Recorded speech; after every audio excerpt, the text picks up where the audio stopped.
Bismillahirrahmanirrahim. Assalamualaikum warahmatullahi wabarakatuh.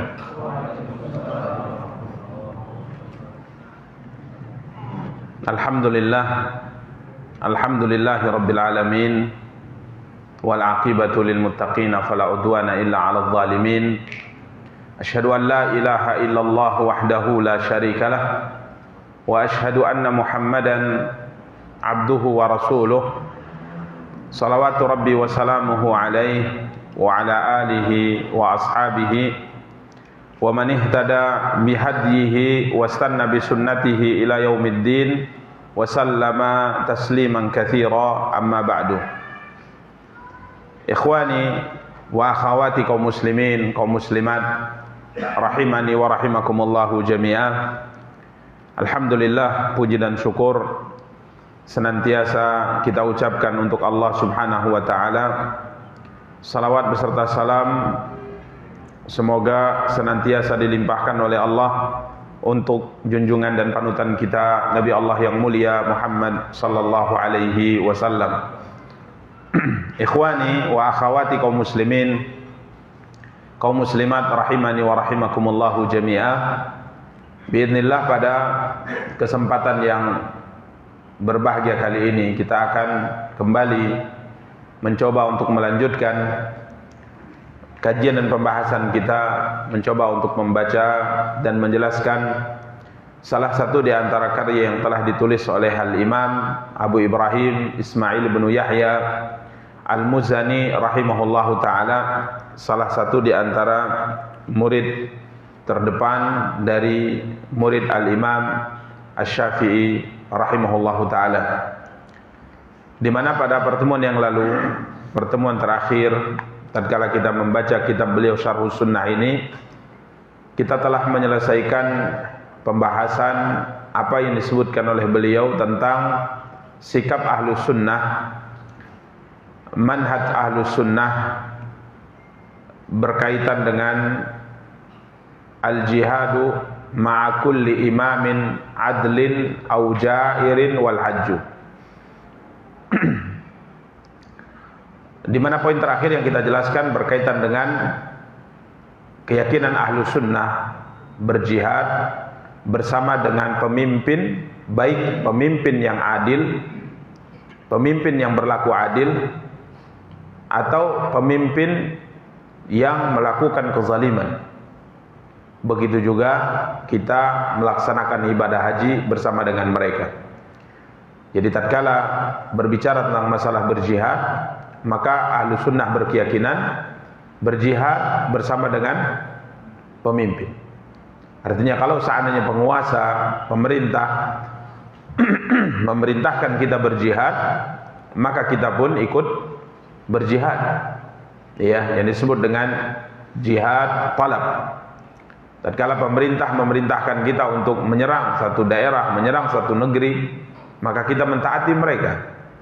Namun berkaitan dengan jihadud dafa, ya, bertahan tatkala mungkin musuh menyerang negeri kita, nasallallahu alaihi wal afiyah, atau menjajah, maka di sini tidak ada kaitannya dengan izin dari pemerintah. Setiap kita wajib mengangkat senjata untuk mempertahankan negeri kita, mempertahankan kehormatan kita dari serangan serangan musuh. Yang berkaitan dengan berjihad bersama dengan pemimpin, ini jihad at-talab. Ya, tatkala hendak menyerang satu daerah, hendak memerangi satu daerah, maka di sini dikaitkan dengan izin dan komando dari pemerintah. Jadi tatkala pemerintah tidak memerintahkan kita untuk menyerang satu daerah, sekalipun mungkin daerah tersebut adalah daerah kafir dan yang semisalnya, maka tidak ada kewajiban untuk apa? berjihad. Namun kalau kembali kita ulang, kalau musuh menyerang kita, musuh menyerang negeri kita, seperti misalnya di saat penjajahan dahulu, maka di sini kewajiban bagi kita untuk mengangkat apa? Senjata. Semua kita harus turun untuk mempertahankan negeri kita, mempertahankan kehormatan kita, mempertahankan ya nyawa kita, mempertahankan nyawa saudara-saudara kita, dan kita wajib menolak serangan musuh tersebut. Ini alhamdulillah telah kita jelaskan pada pertemuan yang lalu. Begitu juga dalam pelaksanaan haji. Kita juga melaksanakan haji bersama dengan apa? Pemerintah. Ya, melaksanakan haji bersama dengan pemerintah kita.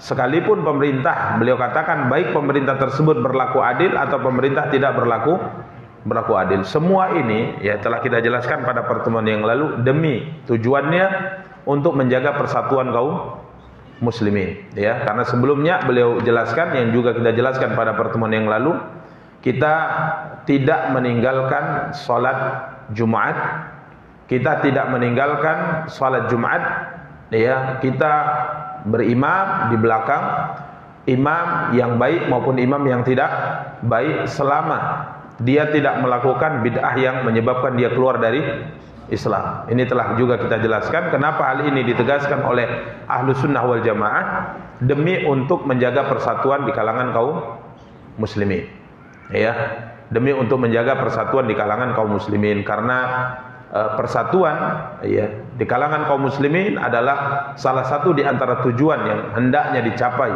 digapai oleh kaum muslimin, dan hendaknya kaum muslimin menjauhi yang namanya perselisihan dan perpecahan. Demikian para ikhwah dan akhwat yang dimuliakan dan dirahmati Allah, pembahasan terakhir yang kita kaji tatkala kita mengkaji Syarhus Sunnah. Sekarang kita akan masuk poin berikutnya yang disebutkan oleh beliau. Beliau berkata rahimahullahu taala, wa iksaru salati fil asfar wa takhiru fihi bainas siyami wal iftar fil asfar in syaa sama wa in syaa aftara. Ahlu sunnah berkeyakinan iksaru salat fil asfar, berkeyakinan qasar salat di saat melakukan perjalanan safar. Ini keyakinan ahlu sunnah. Perlu diketahui para ikhwah, ini sebenarnya pembahasan bukan pembahasan akidah. Ini pembahasan apa? Fikih. Tapi dalam beberapa pembahasan fikih, kadang-kadang ulama kita, ulama ahlu sunnah, memasukkannya dalam pembahasan akidah. Jadi seorang yang musafir itu dalam keyakinan ahlu sunnah diberikan pilihan atau dibolehkan bagi dia untuk mengqasar. Mengqasar salat maksudnya adalah salat zuhur yang tadinya 4 rakaat dibolehkan bagi dia, dianjurkan bagi dia untuk mengerjakannya hanya 2 rakaat. Begitu juga salat asar, begitu juga salat Isya. Ini keyakinan yang diyakini oleh ahlu sunnah. Kenapa pembahasan fikih seperti ini dikaji oleh ahlu sunnah atau dimasukkan oleh ulama ahlu sunnah dalam pembahasan akidah? Para ulama kita mengatakan ya bahwa pembahasan atau beberapa poin pembahasan fikih masuk dalam pembahasan akidah karena kelompok sesat yang menyempal dari akidah ahlu sunnah wal jamaah memahami permasalahan ini berbeda dengan dalil. Contoh misalnya para ikhwah, tatkala kita berbicara tentang hukum qasar saat melakukan perjalanan safar, sebagian ulama mengatakan ada kelompok sesat yang menyelisih pemahaman ini. Siapa mereka? Khawarij. Jadi orang-orang Khawarij, ya, orang-orang Khawarij mereka tidak berpendapat bolehnya qasar di saat melakukan perjalanan apa? Safar. Jadi sekalipun kita safar, kita tetap harus itmam.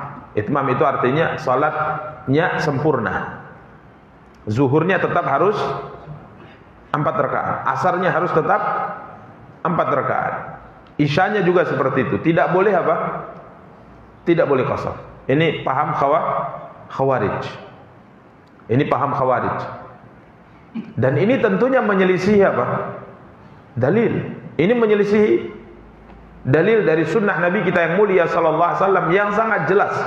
Sehingga tatkala mereka menyelisihi dalil, padahal dalil tersebut sangat jelas, bahkan sebagian ulama mengatakan qasornya Rasulullah dalam perjalanan safar itu sampai pada tingkat hadis yang mutawatir. Jadi tatkala mereka menyelisih perkara yang sudah jelas dan nyata seperti ini, maka ini dijadikan sebagai paham sesat yang mereka pahami, dan ini jelas-jelas menyelisih dalil, sehingga ahlu sunnah mengingatkan umat bahwa pemahaman ini adalah pemahaman yang tidak sesuai dengan paham ahlu sunnah wal jamaah. Dan anehnya para ikhwah dan akhwat, ini sebagai tambahan, paham mereka ini, paham Khawarij yang mengatakan safar itu tidak boleh apa? Qasar. Jadi kalau antum safar tidak boleh qasar, kecuali dengan catatan safarnya itu mendatangkan rasa takut. Kalau safarnya aman, tidak ada rasa takut di situ, maka tidak boleh apa? Qasar. Sekarang kita pergi ke, misalnya ke Jakarta, atau pergi ke satu daerah yang sudah sampai jarak safar, ada tidak rasa takut saat ini di negeri kita? Tidak ada rasa takut. Artinya kita tidak merasa was-was kalau musuh akan menghadang kita, musuh akan menangkap kita, musuh akan menyerang kita. Tidak ada rasa takut. Maka menurut paham Khawarij, dalam kondisi safar yang seperti ini tidak boleh apa? Qasar. Kalau ada rasa takut baru boleh apa? Qasar. Mereka berdalil, ini bukan melemparkan syubhat, tapi meluruskan apa? Pemahaman. Dalil yang mereka pakai ada dalam Al-Quran. Jadi kelompok sesat itu yang menyempal dari akidah ahlu sunnah, mereka juga pakai apa? Dalil. Mereka pakai dalil, tapi dalilnya ini mesti dipahami dengan benar. Kalau tidak dipahami dengan benar, maka terjadilah sebuah pemahaman yang menyelisihi banyak dalil. Allah SWT berfirman, ini dalil mereka, surat An-Nisa ayat 101. Allah berfirman, a'udzubillahi minasyaitonirrajim, wa idza darabtum fil ardi falaysa 'alaikum junahun an taksuru minas shalah in khiftum ayyaftinakumul ladzina kafaru. Allah berfirman yang artinya, dan apabila kamu bepergian di muka bumi, artinya safar, maka tidaklah mengapa kamu mengqasar salatmu. Tidak mengapa bagimu kalau sedang melakukan perjalanan safar, tidak mengapa bagimu mengqasar apa? Salatmu. Jika kamu takut diserang orang-orang kafir. Saya ulang artinya. Dan apabila kamu bepergian di muka bumi, artinya safar, maka tidak mengapa bagi kamu mengqasar apa? Salat. Zuhur 2 rakaat, asar menjadi 2 rakaat, kemudian isya menjadi 2 rakaat. Tidak mengapa, kata Allah SWT. Tapi Allah memberi catatan, jika kamu takut diserang orang-orang kafir. Apa maksudnya? Hah? Boleh kita mengqasar salat dalam safar kalau takut diserang musuh. Mereka mengatakan ini menunjukkan bahwa kalau tidak diserang musuh, tidak khawatir diserang musuh, berarti tidak boleh apa? Qasar. Betul tidak pemahaman ini? Hah? Betul tidak pemahaman ini? Baik. Ini ayat yang senada ini ada beberapa contohnya. Contoh misalnya kalau kita berbicara tentang riba. Berbicara tentang riba, dan ini pernah ditanyakan ke kita. Allah SWT tatkala melarang riba, Allah berfirman dalam surat Ali Imran 130. Allah berfirman, ya ayyuhalladzina amanu la ta'kulur riba adhafan mudha'afah. Wahai orang-orang yang beriman, janganlah, kata Allah, kamu memakan riba dengan berlipat ganda.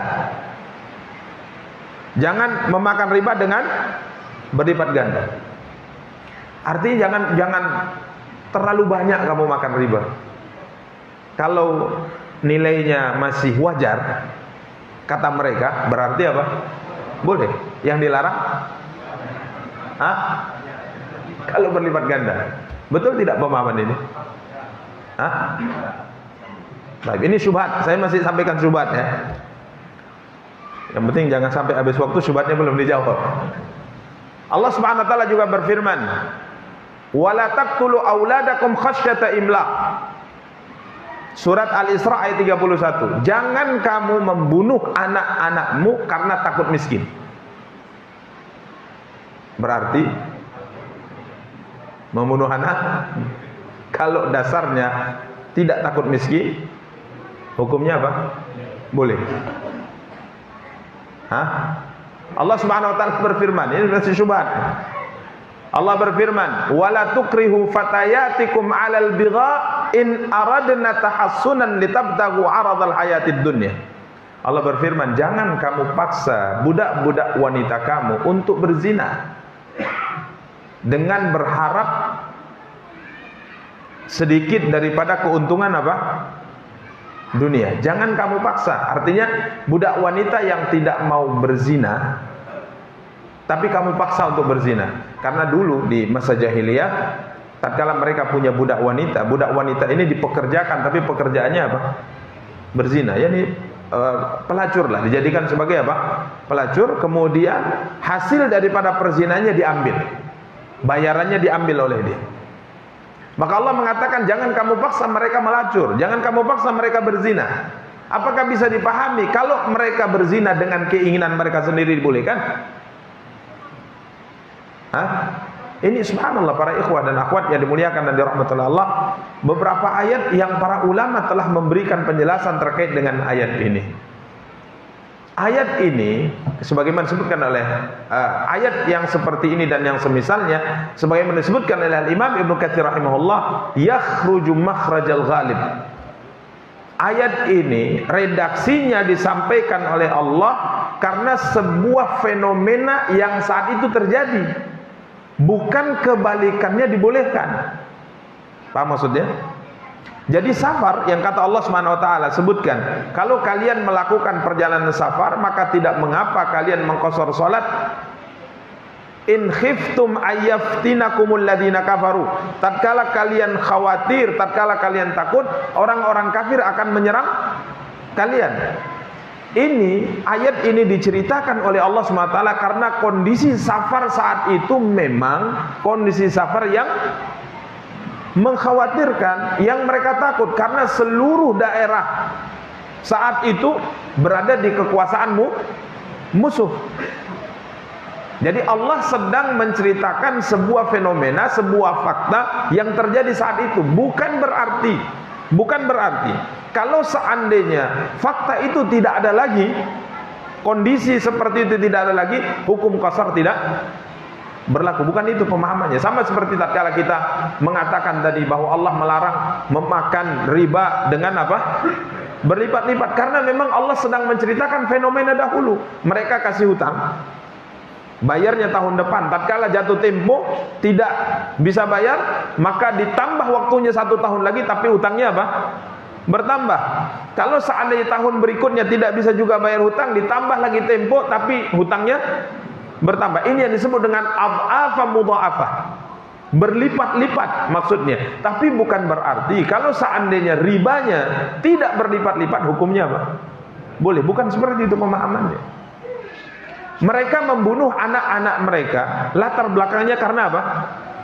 Miskin. Bukan berarti kalau ada keluarga yang tidak senang dengan anaknya padahal memiliki kecukupan, kemudian dikatakan boleh membunuh apa? Anak. Sama seperti misalnya Allah SWT juga berfirman, bagi seorang laki-laki yang menikahi seorang wanita yang janda dan dia punya anak dari pernikahan sebelumnya, maka anak bawaan istri ini apa? Mahram bagi kita. Allah menyebutkan warabaibukumul lati fi hujurikum min nisaikumul lati dakhaltum bihin. Dan termasuk yang mahram bagi kamu yang tidak boleh kamu nikahi adalah anak-anak perempuan dari istri-istri yang kamu nikahi. Ini anak bawaan istri kita yang kita sudah berhubungan dengan mereka. Di situ Allah menyebutkan anak-anak yang berada di bawah pengasuhanmu. Jadi kalau seandainya misalnya ada orang menikah dengan seorang wanita janda dan dia punya anak perempuan, tapi anak perempuan ini hidup dengan ayah pertamanya, dengan ayahnya, ayah kandungnya, dia tidak hidup di bawah pengasuhan kita. Apakah kemudian kita yang menikahi ibunya boleh menikahi anaknya? Karena tidak di bawah pengasuhan kita? Jawabannya bukan seperti itu. Karena mayoritasnya dahulu, tatkala seorang menikah dengan seorang janda dan dia punya anak bawaan, biasanya anak ini hidup di bawah siapa? Pengasuhannya. Tapi kalau tidak diasuhnya tetap mahram. Ini kaidah disebut dengan redaksi ayat disampaikan oleh Allah, yakhruju makhrajal ghalib. Sebuah fenomena yang saat itu terjadi, tapi paham kebalikannya tidak dianggap. Karena para ikhwah dan akhwat yang dimuliakan dan dirahmati Allah, ayat yang dijadikan orang Khawarij bahwa qasar di dalam salat saat safar dibolehkan kalau ada rasa takut dari serangan orang-orang kafir. Kalau safarnya aman tidak boleh qasar. Ini pemahaman yang tidak benar.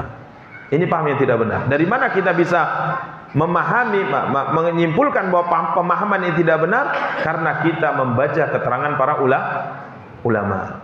Karena selalu kita ingatkan bahwa dalam memahami ayat tidak cukup hanya dengan terjemah, tapi kembali kepada penjelasan siapa? Ulama. Sehingga sebagaimana saya sebutkan tadi, ada sebagian berpendapat ini ayatnya jelas Ustaz, yang dilarang riba itu kalau berlipat ganda. Tapi kalau tidak berarti apa? Boleh. Presentasinya hanya 0, sekian Ustaz. Berarti tidak terlalu apa? Memberatkan, dan ridho sama ridho. Maka jawabannya tidak benar menjadikan ayat ini sebagai dalil dibolehkannya hal tersebut, karena ayat ini istilahnya yakhruju makhrajal ghalib, sebuah fenomena yang dilarang oleh Allah, yang kebanyakannya dahulu terjadi akad riba seperti itu. Ya, demikian para ikhwah dan akhwat yang dimuliakan dan dirahmati Allah. Karenanya tatkala kelompok Khawarij jelas-jelas menyelisih dalil yang sangat banyak dari Rasulullah berkaitan dengan dianjurkannya, dibolehkannya salat qasar di dalam safar, maka poin fikih ini dimasukkan oleh para ulama dalam pembahasan apa? Akidah. Jadi tidak ada ulama ahlu sunnah yang bersilang pendapat bahwa qasar itu boleh dilakukan di dalam safar. Hanya saja mereka berpendapat apakah sebuah keharusan ataukah pilihan. Jadi kalau kita safar, apakah keharusan kita zuhur 2 rakaat ataukah kita boleh sholat zuhur 4 rakaat? Ini terjadi khilaf di kalangan para ulama. Ada yang mengatakan ini sekedar anjuran, tapi ada yang mengatakan ini memang ketetapan. Jadi kamu kalau safar tidak boleh sholat zuhur kecuali berapa?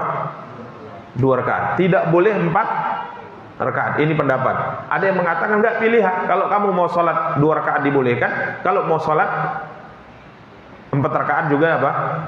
Dibolehkan. Tapi bolehnya qasar ini merupakan kesepakatan para ulama ahlu sunnah wal jamaah. Demikian para ikhwah dan akhwat yang dimuliakan dan dirahmati oleh Allah subhanahu wa ta'ala. Kemudian poin yang kedua dalam perkataan beliau ini adalah at-takhyiru fihi bainas siyami wal iftari fil asfar, dan pilihan antara berpuasa dan berbuka di saat melakukan perjalanan safar. Insya'a sama wa insya'a aftara. Orang yang melakukan perjalanan safar, kalau dia mau berpuasa silahkan, kalau ia berbuka juga silahkan. Ini rukhsah, keringanan. Karenanya disebutkan dalam hadis yang diriwayatkan Imam Muslim dari sahabat yang mulia Hamzah al-Aslami, annahu sa'ala Rasulullah sallallahu alaihi wasallam anis siyami fi safar. Beliau bertanya kepada Rasulullah sallallahu alaihi wasallam tentang berpuasa di saat melakukan perjalanan safar. Faqala lahu, maka Nabi sallallahu alaihi wasallam bersabda kepadanya, in syi'ta fasum wa in syi'ta fa'afdir. Kalau kamu mau, silahkan Anda berpuasa, tapi kalau kamu mau, maka silahkan kamu berbuka. Jadi pilihan. Jadi tatkala kita safar, misalnya di bulan Ramadan, tetap berpuasa boleh, berbuka juga boleh. Maka dalam sebagian riwayat beliau berkata kepada Rasulullah, "Ya Rasulullah, ajidu biquwwatan 'ala siyam fi safar, fahal 'alayya junah?" Ya Rasulullah, saya memiliki kekuatan untuk tetap berpuasa di saat melakukan perjalanan safar. Apakah berdosa bagi saya kalau seandainya saya tetap berpuasa? Saya punya kekuatan untuk berpuasa dalam safar. Apakah saya berdosa ya Rasulullah SAW kalau saya tidak berpuasa, atau apakah dibolehkan saya berpuasa? Maka Nabi SAW mengatakan rukhsah. Itu keringanan yang diberikan oleh siapa? Oleh Allah. Faman akhadha biha fahasan. Siapa yang mengambil keringanan yang diberikan oleh Allah kepadanya, maka itu baik. Tapi yang tetap ingin berpuasa, maka tidak berdosa. Ini keyakinan Ahlus Sunnah. Jadi boleh lanjut puasa, boleh berbuka dalam perjalanan apa? Safar. Karena ini merupakan ketetapan yang telah ditetapkan oleh Allah Subhanahu wa taala, di mana Allah Subhanahu wa taala berfirman, "Faman kana minkum maridan aw ala safarin fa iddatum min ayamin ukhra." Tapi ingat, kalau seandainya berat dalam perjalanan safar tersebut, melelahkan sehingga puasanya itu sangat berat, maka dalam kondisi itu hendaknya kita apa? Berbuka. Disebutkan dalam sebuah riwayat, Nabi kita yang mulia sallallahu alaihi wasallam dalam sebuah perjalanan safar yang begitu sangat panas, tiba-tiba Nabi melihat kerumunan manusia, dan kemudian Nabi lihat kiranya ada orang yang disiramkan air di kepalanya, dipayungi, dikipasi karena pingsan. Maka Nabi SAW bertanya, apa yang terjadi padanya? Dia mengatakan, ya Rasulullah, dia tetap berpuasa. Padahal safarnya apa? Berat, lelah, sampai dia pingsan. Kelelahan, karena dia menahan diri untuk tetap berpuasa. Dia tidak mau berbuka. Maka Nabi SAW bersabda, laisa minal bir as-siyamu fis safar. Tidak ada kebaikan sama sekali berpuasa di saat melakukan perjalanan apa? Safar. Jadi tidak ada kebaikannya itu. Artinya maksudnya apa? Maksudnya kalau seandainya safar itu adalah safar yang berat dan seorang memaksakan diri untuk tetap berpuasa, maka tidak ada apa? Kebaikan. Silahkan ambil keringanan yang Allah SWT berikan. Kalau sudah berat, maka harus apa? Berbuka. Tapi kalau tidak berat, silahkan. Mau berpuasa silahkan, mau berbuka juga silahkan. Dan tidak boleh salah seorang di antara kita menyudutkan yang berpuasa atau menyudutkan yang berbuka. Jangan sampai antum melihat ada orang yang safar buka, padahal safarnya nyaman, ya, kendaraan pakai AC, ya. Kemudian kita lihat dia berbuka dan mengatakan, tipis sekali iman Anda. Itu safar seperti ini Anda berbuka? Puasa, mana iman Anda? Ini puasa kewajiban, ini sekali setahun, ini tidak boleh. Jangan pula kemudian kita lihat orang yang tetap puasa, kita mengatakan antum tidak ambil keringanan Allah. Allah berbaik hati kepada antum, kasih keringanan, antum terlalu sombong, antum tidak terima apa? Keringanan Allah. Ini tidak boleh seperti ini. Boleh, silahkan berpuasa silahkan, dan berbuka silahkan, kecuali kalau kondisi safarnya berat, maka di sini Nabi katakan harus apa? Berbuka. Ya, demikian para ikhwah dan akhwat yang dimuliakan dan dirahmati oleh Allah Subhanahu wa taala. Tapi kebanyakan kita tetap berpuasa. Alasannya apa? Hah? Bukan saya. Hah? Gantinya payah. Nah ini latar belakang alasan ini agak susah ini. Kenapa kok tetap puasa? Payah Ustaz, gantinya nanti. Loh kenapa payah? Semua orang nggak ada puasa, aku puasa sendiri. Ya. Ini kan susah ini alasan seperti ini. Nanti di rumah orang masak enak terus, nggak susah untuk puasa. Jangan seperti itu latar belakangnya. Antum puasa, ya karena ini kewajiban, dan puasanya tidak apa? Tidak sulit. Mas safarnya tidak sulit, ya saya tetap puasa, nggak ada masalah seperti itu. Jadi jangan latar belakangnya, malaslah saya ambil keringanan ini Ustaz. Kenapa? Karena susah gantinya. Susah ganti, jangan seperti itu latar belakangnya. Ya, karenanya ya silahkan. Kalau seandainya dia tetap tidak puasa misalnya, berbuka, kemudian ganti, pahalanya sama, itu tidak ada bedanya. Ya, di saat ada mengerjakannya pada waktunya atau qadha menggantinya di waktu lain, karena ini sudah keringanan dari Allah, pahalanya sama. Ini rukhsah, keringanan yang Allah Subhanahu wa taala berikan. Jadi ini 2 poin fikih yang masuk dalam pembahasan akidah. Kenapa dimasukkan dalam pembahasan akidah? Karena penyelisihan kelompok yang menyelisih ahlu sunnah dalam bab ini sangat zahir. Sangat zahir. Karena mereka menyelisih apa? Dalil yang sangat jelas.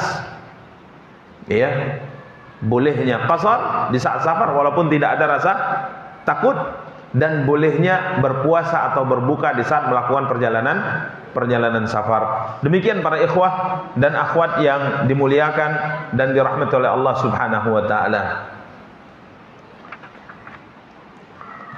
Berikutnya pembahasan poin akidah Ahlussunnah sudah selesai. Beliau mengatakan hadhihi maqalatun wa af'alun ijtama 'alaiha al-maduna al-awwaluna min a'immatil huda wa bi taufiqillah tasama biha tabi'una qudwatan wa ridha. Ini adalah ucapan-ucapan, perbuatan-perbuatan yang beliau sebutkan dari awal ya. Sudah banyak kita bacakan. Jadi ada keyakinan yang harus diyakini, ada ucapan yang harus diucapkan, ada perbuatan yang harus dilakukan. Jadi beliau mengatakan ini adalah ucapan, perkataan, perbuatan yang ijtama 'alaihal madunal awwaluna min a'immatil huda, di mana para pendahulu kita dahulu dari para imam-imam yang berada di atas petunjuk sepakat menyepakati perkataan tersebut dan perbuatan tersebut. Jadi keyakinan-keyakinan yang sudah disebutkan di atas ini adalah keyakinan yang telah diyakini oleh pendahulu kita, dan mereka telah sepakat atas keyakinan tersebut. Perbuatan yang kita sebutkan di poin-poin sebelumnya ini adalah perbuatan yang diyakini dan diamalkan oleh pendahulu kita daripada ulama-ulama yang berada di atas petunjuk. Ini membanggakan dan membahagiakan kita bahwa keyakinan yang kita yakini, perbuatan yang kita lakukan, ucapan yang kita ucapkan adalah ucapan, keyakinan dan perbuatan yang dilakukan oleh para sahabat Nabi kita yang mulia sallallahu alaihi wasallam, dilakukan oleh para tabi'in, dilakukan generasi-generasi setelahnya. Jadi intinya keyakinan itu bukan keyakinan yang muncul baru, tapi ini keyakinan yang dijelaskan oleh Allah kepada nabinya, nabinya menjelaskan pada para sahabat dan diwarisi dari generasi ke generasi. Karenanya sering kita katakan hati-hati dari keyakinan, kata Imam Ahmad, dari pendapat, kata Imam Ahmad, yang engkau tidak memiliki pendahulu sebelumnya. Jadi jangan engkau memunculkan sebuah pemahaman yang ulama sebelummu tidak memahami pemahaman tersebut sebagaimana yang kau ucapkan. Ini menunjukkan bahwa pemahaman itu tidak benar. Pemahaman itu tidak benar.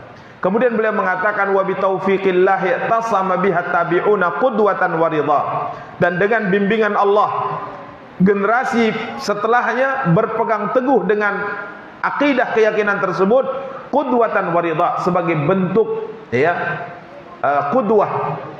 Qudwah artinya mengikuti generasi sebelumnya dan ridha terhadap keyakinan tersebut. Jadi subhanallah, sekali lagi ini merupakan kebanggaan, kebahagiaan bagi kita tatkala kita beragama sebagaimana dilakukan oleh generasi sebelum kita. Wajanabu at-takallufa fima kufu, dan mereka generasi setelahnya menjauhi setiap perkara yang dipaksakan, perkara yang tidak disebutkan oleh generasi sebelumnya. Jadi kalau keyakinan tersebut tidak diyakini oleh generasi salaf, maka kita tidak meyakininya. Kalau tidak diamalkan oleh mereka, maka kita tidak apa?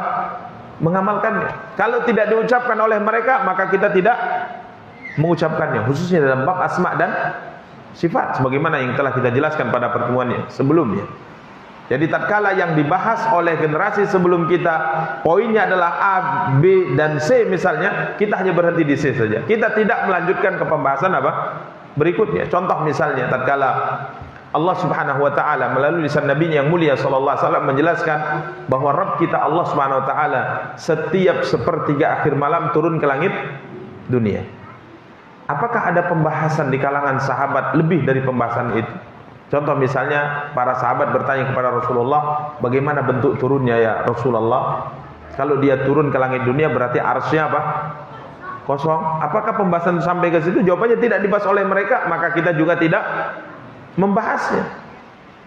Bagaimana tata cara turunnya? Karena setiap daerah itu berbeda-beda waktunya. Apakah ini dikaji, dibahas oleh para sahabat, ditanyakan pada Rasulullah? Tatkala tidak kita dapat riwayat mereka membahas dan bertanya tentang masalah itu, maka kita juga tidak membahas dan bertanya tentang masalah itu. Kita katakan sebagaimana yang mereka katakan, hakikat turunnya kita kembalikan kepada siapa? Kepada Allah Subhanahu wa taala. Bagaimana turunnya? Allah yang Maha tahu. Tapi kita mengambil kesimpulan di situ bahwa sepertiga akhir malam merupakan waktu yang sangat istimewa. Kenapa? Karena Allah mengatakan, "Man yad'uni fa astajiba lahu wa man yaghfiruni fa aghfiralah." Siapa yang berdoa di waktu itu saya akan kabulkan doanya, dan siapa yang meminta ampunan di waktu itu maka saya akan berikan apa? Ampunan. Ini para ikhwah, akidah yang kita yakini, akidah yang kita jalani sebagaimana yang kita terima dari generasi sebelum kita. Jadi intinya poin-poin akidah sudah selesai beliau apa? Sebutkan. Inilah keyakinan dari ulama-ulama kita, keyakinan dari generasi pendahulu kita yang kita ikuti. Yang kita apa? Ikuti, yang kita yakini, yang kita bangun agama kita di atasnya. Selain itu kita tidak yakini, selain itu kita tidak ikuti, selain itu kita tidak ucapkan. Ini manhaj Ahlus Sunnah wal Jamaah, akidah as-salaf, akidah yang diajarkan oleh Nabi kepada para sahabat, sahabat mengajarkan pada tabi'in, tabi'in mengajarkan pada generasi setelahnya, dan diwarisi generasi ke generasi sampai di hari kita. Makanya kalau keyakinan itu tidak kita dapati dalam catatan para ulama Ahlus Sunnah wal Jamaah, maka kita tidak apa? Meyakininya. Apa yang kita dapati dalam penjelasan mereka itu yang kita apa? Yakini. Dan yakinlah dan pastikanlah bahwa itulah kebenaran. Itulah kebenaran. Jadi kalau pembahasan tidak dibahas oleh sahabat tapi dibahas oleh generasi setelahnya, berarti yang benar yang mana? Sahabat. Karena mereka lah yang belajar dari siapa? Rasulullah. Mereka yang mendengar ayat itu disampaikan Rasulullah SAW, dan Nabi menjelaskan ayat tersebut kepada mereka, dan mereka menjelaskannya kepada generasi-generasi setelahnya. Demikian para ikhwah dan akhwat yang dimuliakan dan dirahmati oleh Allah Subhanahu wa taala. Beliau kemudian mengatakan, "Fa nahnu billahi wathiqun wa 'alaihi mutawakkilun wa ilaihi fittiba'i atharihim raghibun."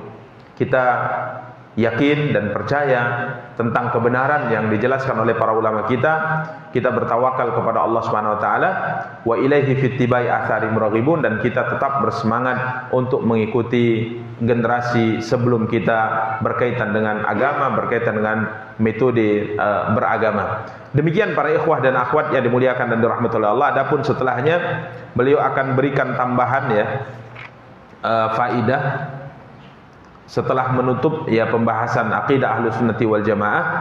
Beliau kemudian mengingatkan kita untuk menjaga beberapa hal. Menjaga beberapa hal. Pertama, menunaikan salat 5 waktu. Menunaikan salat 5 waktu. Jaga. Seorang ahlu sunnah hendaknya menjaga salat 5 waktu. Bil ihtiyat fil najasat. Dengan berusaha untuk menjauhi dalam pelaksanaan salat setiap perkara yang najis. Jadi sebelum salat benar-benar kita harus menjauhi perkara apa? Najis. Benar-benar harus suci.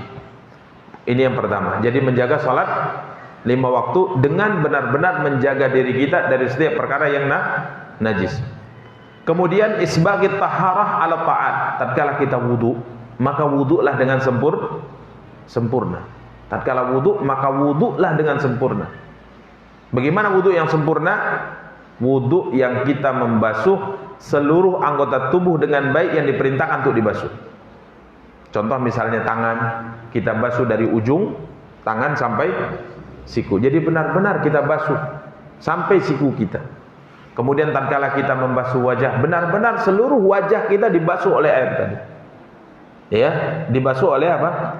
Oleh air. Tatkala kita membasuh kaki kita, maka kita basuh dengan sempurna. Jangan sampai tumit kita tidak tersentuh apa? Air. Karena Nabi sallallahu alaihi wasallam mengingatkan kita, asbigul wudu, sempurnakan wudu. Kemudian beliau mengatakan, wailul lil aqabi minan nar. Tumit-tumit yang tidak tersentuh atau yang tidak dibasuh oleh air wudu, maka tumit ini kelak akan dibakar dalam api neraka, walidzubillah. Ini pesan beliau, tatkala wudu maka sempurnakanlah apa? Wudu. Kemudian ada salawat alal istita'at.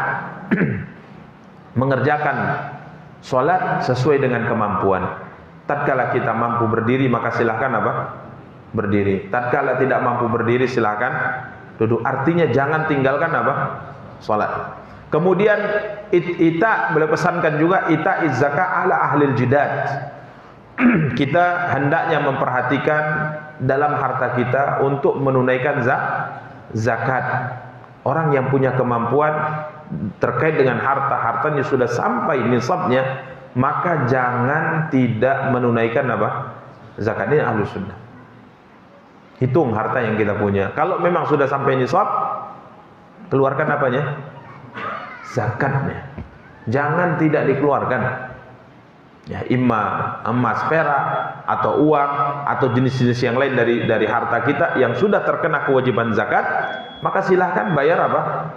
Zakat. Kemudian beliau ingatkan juga, laksanakan ibadah haji bagi orang yang punya kemampuan. Kemudian kerjakan puasa bagi kita yang sehat. Ini pesan-pesan beliau. Yang ada beberapa pesan nanti insyaallah akan kita lanjutkan pada pertemuan yang akan datang.